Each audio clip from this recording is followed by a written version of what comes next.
Hello students, good morning everyone. Now students, today we are going to start with a new lesson, the 3 questions.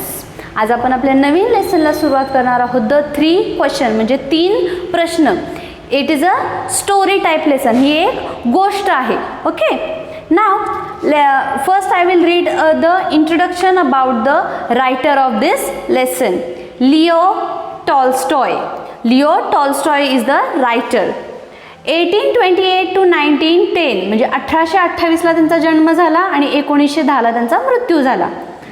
Was a Russian writer who is regarded as one of the greatest authors of all time.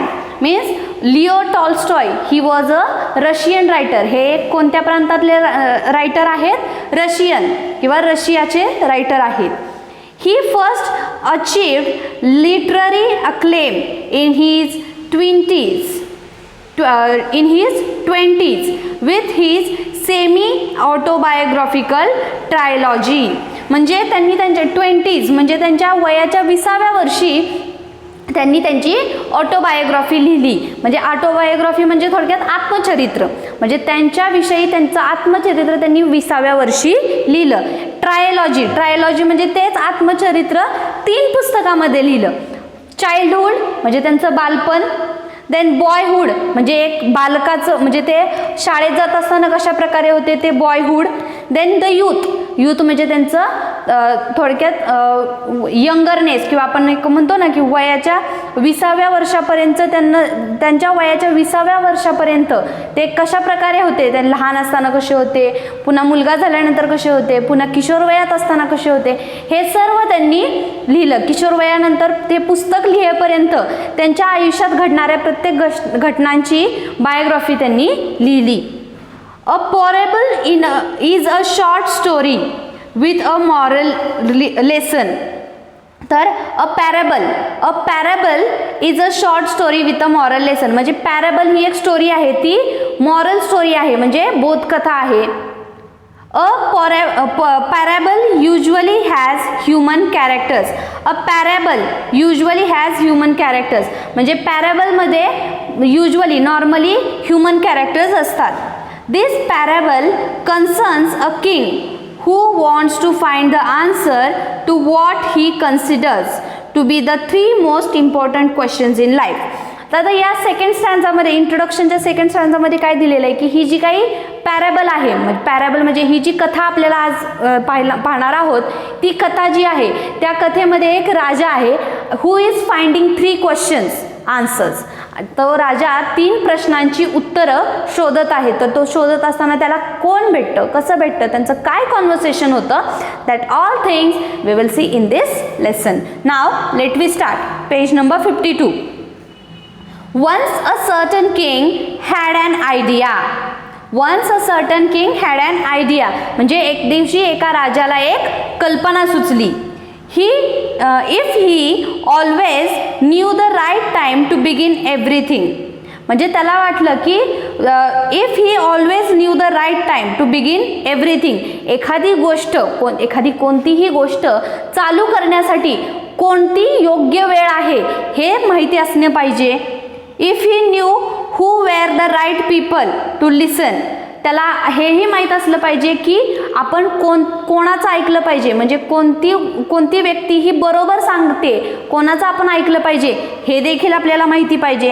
And who to avoid the most important things to do. आणि आपण कोणत्या गोष्टी करणं टाळलं पाहिजे हे सुद्धा माहिती असलं पाहिजे. He would never fail in anything that he would undertake, and above all, if he always knew what was the most undertake म्हणजे थोडक्यात करणे किंवा डू. तर त्याला काय वाटतं की कोणतीही गोष्ट करण्यासाठी मला ह्या पहिल्यांदा 3 गोष्टी माहीत असल्या पाहिजेत, तरच मी कोणतीही गोष्ट सहजपणे करू शकेन. The first is what is right time for everything. What is right time for everything. Then who the most necessary people whom should I listen. And third is how he might know the most important things to do. Okay, ह्या 3 गोष्टी राजाला माहिती असल्या पाहिजेत. Now since he was convinced that he was right in thinking this way, he had a proclamation made in his kingdom. Proclamation means announcement. मग हे सगळं माहिती घेण्यासाठी त्याने त्याच्या राज्यामध्ये एक अनाउन्समेंट केली, म्हणजे थोडक्यात दवंडी. ओके, एक अनाउन्समेंट केली की म्हणजे त्याच्या सेवका थ्रू एक अनाउन्समेंट केली की जो कोणी मला या 3 प्रश्नांची उत्तरं देईल. कोणते 3 प्रश्न? The one who would teach me म्हणजे असा कोण व्यक्ती असेल की मला या 3 प्रश्नांची उत्तरं शिकवू शकेल किंवा या 3 गोष्टींबद्दल काही शिकवू शकेल. कोणत्या 3 गोष्टी? First, what is the right time for every action. What is the right time for every action म्हणजे कोणतीही गोष्ट करण्यासाठी योग्य वेळ कोणती. Who the most necessary people were म्हणजे आपण कोणत्या माणसांना महत्त्व दिलं पाहिजे, कोणाचं ऐकलं पाहिजे, हे दुसरं. आणि तिसरं, and how he might know the most important thing to do आणि मला कसं कळेल की कोणत्या गोष्टी करणं हे महत्त्वाचं आहे. ह्या 3 गोष्टींची उत्तरं त्याने आपल्या जनतेला विचारली. Many learned people came to court, but they all give different answers. Many learned people म्हणजे विद्वान लोक, खूप विद्वान लोक तिथं त्याच्या कोर्टमध्ये म्हणजे त्याच्या न्यायालयामध्ये आली होती आणि प्रत्येकाने वेगळं वेगळं आन्सर दिलं. In reply to the first question, म्हणजे राजाचा पहिला प्रश्न काय होता? What is the right time for every action म्हणजे कोणतीही गोष्ट करण्यासाठी योग्य वेळ कोणती, हा राजाचा पहिला प्रश्न होता.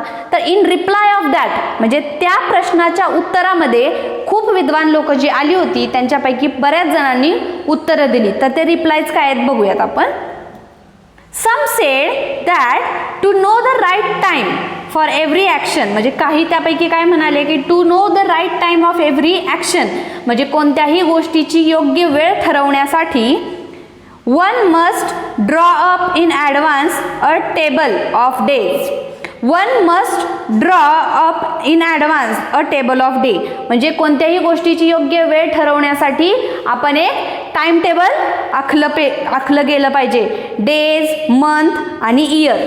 मग ते टाइम टेबल दिवसाचं असलं पाहिजे, आठवड्याचं असलं पाहिजे, महिन्याचं असलं पाहिजे आणि शिवाय वर्षाचं असलं पाहिजे. म्हणजे या दिवशी या म्हणजे आता थोडक्यात मंडेला 9 वाजता मी काय करणार आहे, ट्यूजडेला 9 वाजता मी काय करणार आहे किंवा नेक्स्ट वीकमध्ये वेनसडेला 10 वाजता मी काय करणार आहे. अशा प्रकारे टाइम टेबल हे दिवसाचं, आठवड्याचं आणि महिन्याचं शिवाय वर्षाचं बनवून ठेवायचं म्हणजे जेणेकरून आपल्याला कळेल की कोणत्या गोष्टीसाठी योग्य वेळ कोणती. असं काही जणांनी उत्तर दिलं.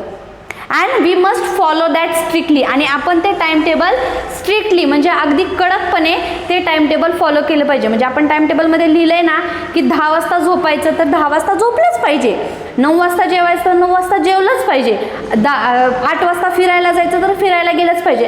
अशा प्रकारे सर्व नियोजन करून ठेवायचं, टाइम टेबल बनवून ठेवायचं आणि ते आपण फॉलो करायचं.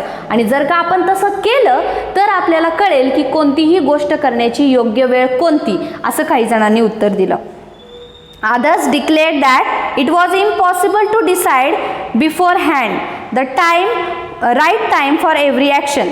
आणि काही जण काय बोलले, हे इम्पॉसिबल आहे म्हणजे हे खूप अशक्य आहे, असं होऊ शकत नाही. आपण आधीच, फॉरहेड म्हणजे आधीच, आगाऊ कल्पना ज्याला आपण म्हणतो, म्हणजे आधीच आपण कसं सांगू शकणार आहे की आपण काय करू शकतो आणि काय नाही, हे तर अवघड आहे. But that not letting oneself be absorbed in a ideal pastimes म्हणजे तो काय म्हणतो की हे सर्व, काही जण त्यापैकी काय म्हणतात, हे सर्व व्यर्थ जाईल, हे काहीही शक्य नाही. One should always attend to all that was going on and then do that was most essential. तर त्यावरती काही जण काय म्हणतात की one should always attend to all that was going on and then do that was most essential. Essential म्हणजे important म्हणजे आपण जे काही महत्त्वाचं आहे तेवढंच केलं पाहिजे, तेवढंच अटेंड केलं पाहिजे असं काही जण म्हणतात. Eight others sed that it was impossible. मग तर त्यापैकी काही जण काय म्हणतात, हे पण अशक्य आहे, फक्त महत्त्वाचंच करायचं, हे अशक्य आहे.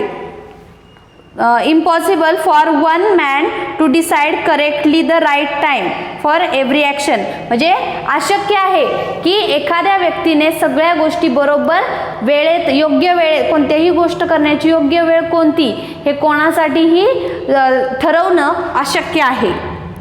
The right time for every action, and that the king should instead have a council of wise people who would help him to fix the proper time for everything. तर आता वाईज पीपल म्हणजे काय, हुशार लोक.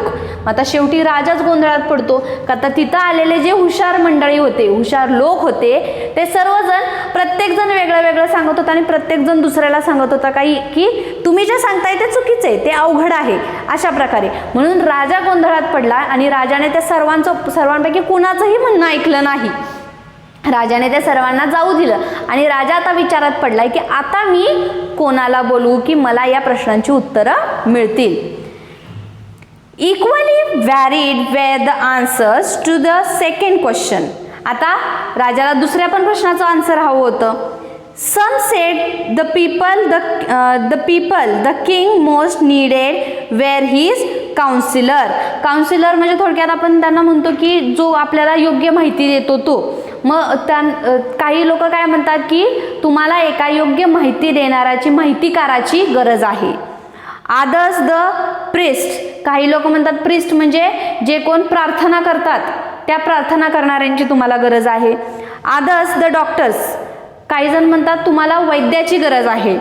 While some said the warriors. आणि काही जण म्हणतात तुम्हाला योद्ध्यांची गरज आहे. Were the most necessary. तर यांच्यामुळे तुम्हाला यांच्यापैकी म्हणजे काही जण काय म्हणतात की तुम्हाला काउन्सिलरची गरज आहे, काही जण म्हणतात तुम्हाला प्रेसची गरज आहे, काही जण म्हणतात तुम्हाला डॉक्टरची गरज आहे, काही जण म्हणतात तुम्हाला वॉरियर्सची गरज आहे. म्हणजे यांच्यापैकी कोणी जरी तुम्ही बोलवलं तर तुम्हाला प्रश्नांची उत्तरं मिळतील असे काही लोक सुचवतात. म्हणजे अजून सुद्धा राजाला त्याच्या 3 प्रश्नांपैकी एकाचंही उत्तर मिळालेलं नव्हतं. नाव नेक्स्ट पार्ट और next on page number 53 we will see in the next video. So till that time read the lesson from page number 52 page वरती जेवढा लेसन आहे तेवढा व्यवस्थित रीड करा आणि त्यातून pick out the difficult word as well as its meaning. त्यातून difficult words जे काय आहेत ते मिनिंगनुसार त्याच्या लिहून घ्या नोटबुकमध्ये and you have to learn that. आणि ते तुम्हाला पाठ देखील करायचे आहेत विथ स्पेलिंग अँड मिनिंग. त्याच्या स्पेलिंग सहित आणि मिनिंग सहित पाठ करायचे आहेत. थँक्यू.